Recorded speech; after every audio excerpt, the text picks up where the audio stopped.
모두 앉으시기 바랍니다.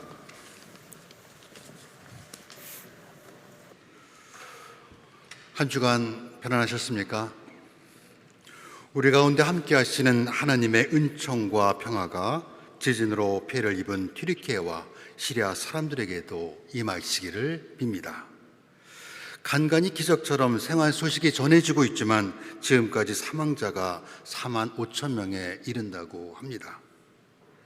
생존을 위한 골든타임이 지났다고 하지만 주님께서 매몰된 사람들에게 하루라도 더 버틸 수 있는 힘을 주시기를 간구합니다. 이제는 의지할 집을 잃은 사람들, 아무데도 의지할 곳 없는 이들에게 우리가 그들의 비빌 언덕이 되어줄 때입니다. 이번 주일과 다음 주일 있는 튀르키예 시리아 지진 피해자를 위한 특별 봉헌에 그리스도의 사랑을 담아 주시기를 바랍니다. 성부와 성자와 성령의 이름으로 말씀드립니다. 오늘 복음은 사순절기가 시작되기 전 산상수훈에서 듣게 되는 마지막 말씀입니다. 다음 주부터 복음은 예수님의 순환과 십자가에 그 초점을 두게 될 것입니다. 그래서인지 사순절 훈련을 앞두고 예수님은 지난 주일에 이어 허들의 높이를 한층 더 높여놓고 계십니다. 앞서 내가 율법이나 예언서의 말씀을 없애러 온 줄로 생각하지 마라. 없애러 온 것이 아니라 오히려 완성하러 왔다고 선언하신 예수님은 오늘 복음에서 율법의 모든 규칙을 암기하고 지키라는 것이 아니라 하느님의 사랑이라는 율법의 핵심으로 우리를 이끌고 있습니다. 내 이웃을 내 몸처럼 아껴라 하는 말씀으로 끝나는 오늘 일독서 레위기 역시 하나님의 모든 계명이 사랑으로 규결된다는 것을 웅변하고 있습니다. 서로 사랑하는 것만으로도 우리는 타인의 것을 빼앗고 서로 해치고 미워하며 부당한 대우가 없는 미래를 상상할 수 있게 됩니다. 그런데 오늘 복음 시작에서 예수님께서 예로 들은 눈에는 눈으로 이에는 이로라는 율법은 세상에서 가장 오래된 고대 함무라비 법전에도 그대로 등장합니다. 내용은 구약의 율법과 같지만 그 정신은 전혀 다릅니다. 함무라비 법전이 견지하고 있는 일관된 원칙은 악행에 비례하여 처벌하는 보복주의와 중형주의입니다. 우리는 그것을 정의로운 사회라고 말합니다. 반면 구약의 율법은 언뜻 잔인한 복수를 허용하는 것으로 오해되지만 사실은 과도한 복수를 금지하는 데 그 목적이 있습니다. 상대가 한쪽 눈을 다치게 했다면 너도 상대의 눈 한쪽을 다치게 하는 정도에서 끝내야지 목숨을 빼앗아서는 안 된다는 것입니다. 이와 같은 당한 만큼만 돌려주라는 등가 배상의 원칙은 악순환되는 복수의 고리를 끊을 수 있는 당시에는 나름 실용적인 법이었던 셈입니다. 그런데 예수님께서는 오늘 복음에서 과도한 보복을 금지하는 눈에는 눈, 이에는 이라는 율법마저 지워버리고 더 높은 차원인 사랑과 자비를 새 기준으로 우리 앞에 내놓고 계십니다. 거기에는 증오가 설 자리가 없습니다. 오른뺨을 치는 사람에게 왼뺨마저 내주고 속옷을 빼으려 하거든 겉옷까지 내어주라는 예수님의 가르침에 대해 누군가는 적자 생존의 세계에서 살아남기 위해서 거부해야 하는 이타주의적 도덕성이라고 말합니다. 또 어떤 사람은 겸손을 가장한 비겁함이요 자기 경멸이라고도 말합니다. 하지만 예수님의 이 요구는 실제 세계에 적용할 수 없는 유토피아적 이상주의나 악을 묵인하고 불의에 굴복하라는 것이 아닙니다. 이는 악에 대한 고발이요 비폭력 저항이었습니다. 억지로 오리를 가자고 강요하는 사람은 힘이 있는 사람입니다. 당시 이스라엘을 지배하던 로마의 군인들은 식민지 백성을 징집할 수 있는 권한이 주어졌습니다. 다만 오리까지 그 거리가 제한되어 있었습니다. 골고타 언덕에서 예수님의 힘에 겨워 넘어지자 로마 병사가 키레네 시몬을 끌고 와 십자가를 대신 지게 한 것도 그래서 가능했던 것입니다. 남의 뺨을 때리는 것도 누구나 할 수 있는 일이 아닙니다. 소수의 권력자나 주인이 노예에게나 할 수 있는 짓이었습니다. 무거운 짐을 지고 오리를 가고 오는 것은 하루 벌어 하루를 살아야 하는 이들에게는 그날의 양식을 놓치는 것입니다. 뺨을 맞는 것은 몸의 상처보다 더한 수치심을 마음에 남기게 됩니다.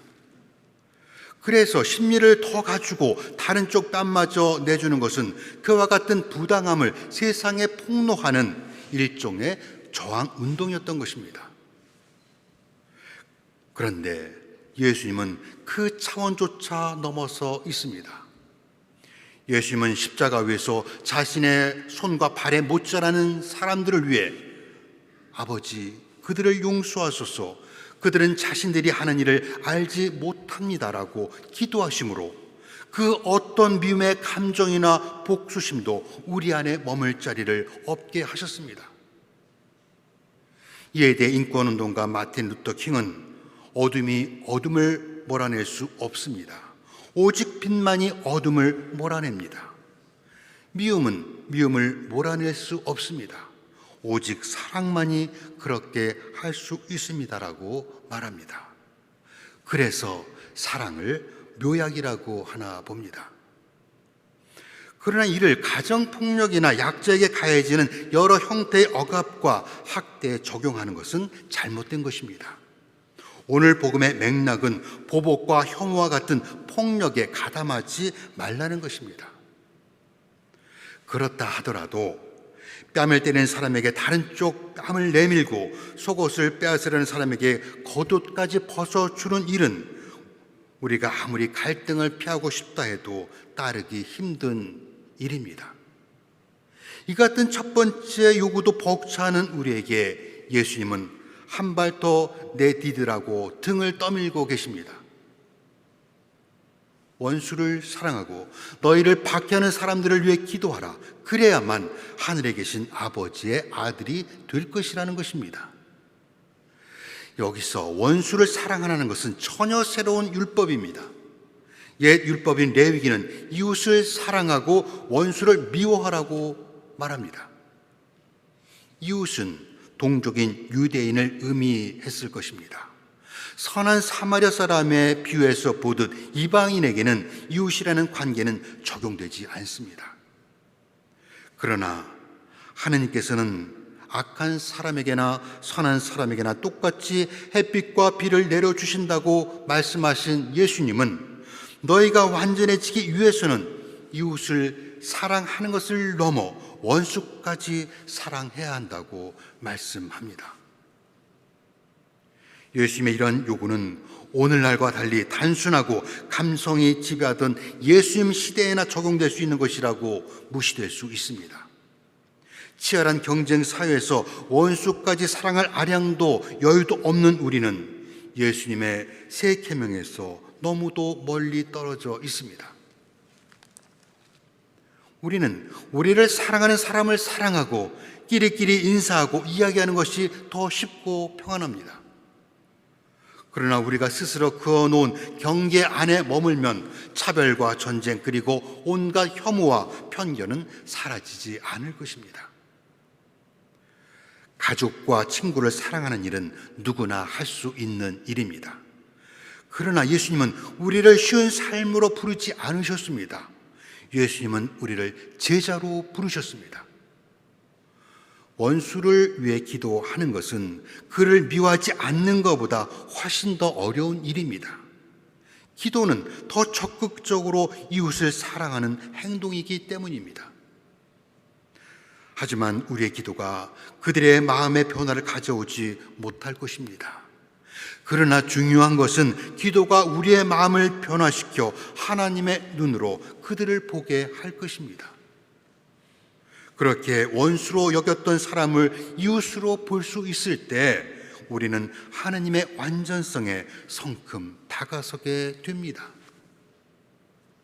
예수님은 죽으셨다가 다시 살아나심으로 당신의 약속이 진실이라는 것을 우리에게 보여주셨습니다. 오늘 이야기는 우리가 타인에게 친절해야 한다는 것을 강조하기 위한 일종의 충격요법이 아닙니다. 사순절을 앞둔 오늘 복음의 중심에는 그리스도인이 된다는 것이 무엇을 의미하는지에 대한 본질적인 메시지가 담겨 있습니다. 하나님은 우리를 향한 계획과 목적을 가지고 계십니다.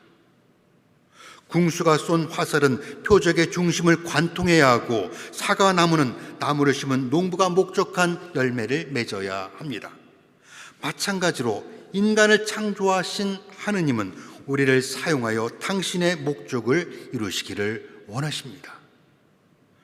그렇다 하더라도 자신이 받은 상처에 빛의 속도로 안갚음하려는 우리들에게 미움에서 사랑으로 응답하고 다른 쪽 뺨을 돌려대며 원수를 사랑하고 박해하는 사람을 위해 기도하라는 오늘 예수님의 말씀은 믿을 수 없을 만큼 터무니없는 요구입니다. 그러나 우리는 우리가 할 수 없다고 생각하는 것을 하도록 부름받은 제자들입니다. 사순절을 앞둔 오늘 성서 본문 전체는 예수님을 따른 우리도 예수님과 함께 십자가에 못 박혀야 한다는 것을 말하고 있습니다.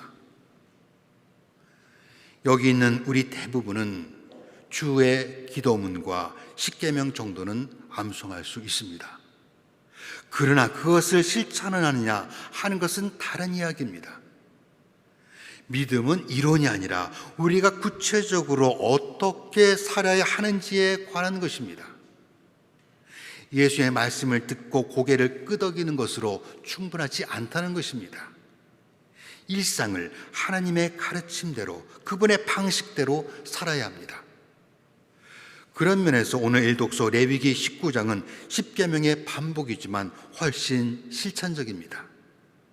십계명은 도둑질하지 말라고 끝나지만 레위기는 너희는 남의 물건을 훔치지 말라고 한 그 끝에 너희는 오늘 품값을 다음날 아침까지 미루지 말라고 실천 방법을 제시하고 있습니다.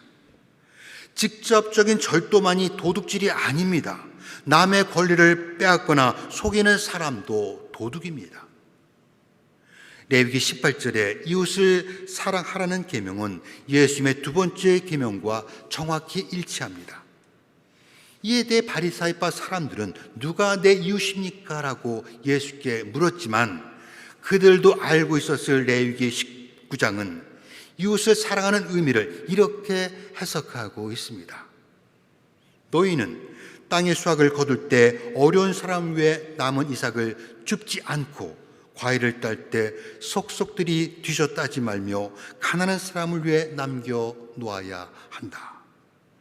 이처럼 이웃을 사랑하는 것은 립 서비스가 아니라 자신의 몫을 도움이 필요한 사람들에게 내어주는 실천적 행동입니다. 또한 이웃을 사랑한다는 것은 단순히 가진 재물을 나누는 것만이 아닙니다.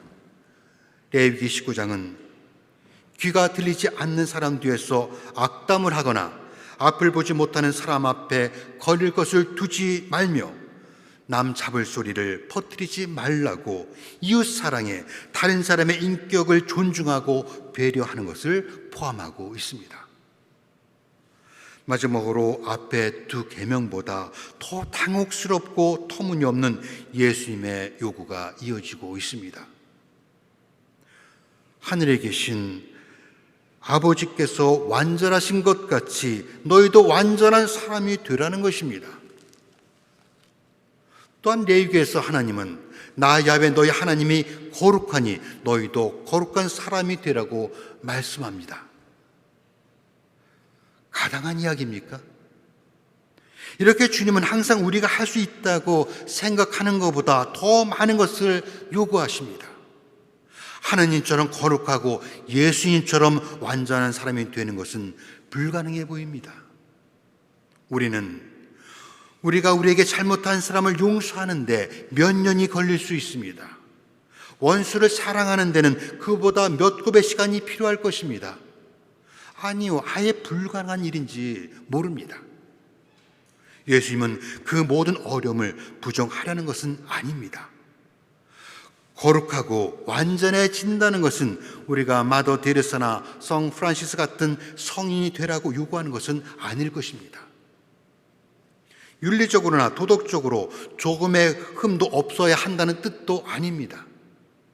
그것은 불가능할 뿐만 아니라 자칫 교만과 독선으로 굳어질 수 있습니다. 때때로 스스로 완전하며 가장 경건하고 거룩하다고 여기는 사람들이 가장 잔인하고 자비와 간대에서 멀리 떨어져 있다는 것에 놀랄 때가 있습니다. 그것이 기독교 신앙이 우리 사회에서 그토록 불신받는 중요한 이유 가운데 하나입니다. 오늘 복음이 말하는 완전하게 되라는 것이 의미하는 바는 하느님의 선하심을 배워 원수를 사랑하고 그를 위해 기도하며 용서하는 것이며, 하나님으로부터 받은 사랑을 다른 사람과 나누는 관대하며 상대를 모욕하거나 무릎 꿇리는 승리가 아니라 우정과 이해로 존중하는 관용입니다. 이것이 하느님의 방식입니다. 우리가 그럴 수 있으려면 먼저 자기 자신을 사랑해야 합니다. 예수님은 이웃을 사랑하는 것을 내 몸같이 사랑하라고 하셨기 때문입니다. 그러니 자신을 사랑하는 사람이 이웃을 더 사랑할 수 있습니다. 예수님께서 십자가에 죽기까지 우리를 사랑하실 수 있었던 것도 너는 내 사랑하는 아들, 내 마음에 드는 아들이라 하신 아버지 하나님의 사랑을 받고 계셨기 때문이었습니다. 다가오는 사순절, 우리가 더 많이 기도하고 더 크게 경배하고 더 열심히 말씀을 읽고 묵상하는 것은 하나님을 위해서 하는 일 같지만 실은 자기 자신을 사랑하는 가장 좋은 방법입니다. 그래서 교회는 사순절 전례와 특강에 교우 여러분을 초대하고 있는 것입니다. 그 초대 여러분의 응답이 있기를 바랍니다. 우리가 오늘 복음처럼 그리고 예수님처럼 세상의 가치와 논리를 거슬러 하늘의 시민으로 살려면 결국 우리도 십자가에 못 박힐 수 있습니다. 그럴 때 기뻐하십시오. 사순절기를 마칠 때쯤 하나님의 완전하심에 조금 더 가까이 다가서 있는 우리 자신을 보게 될 것입니다. 성부와 성자와 성령의 이름으로 말씀드렸습니다.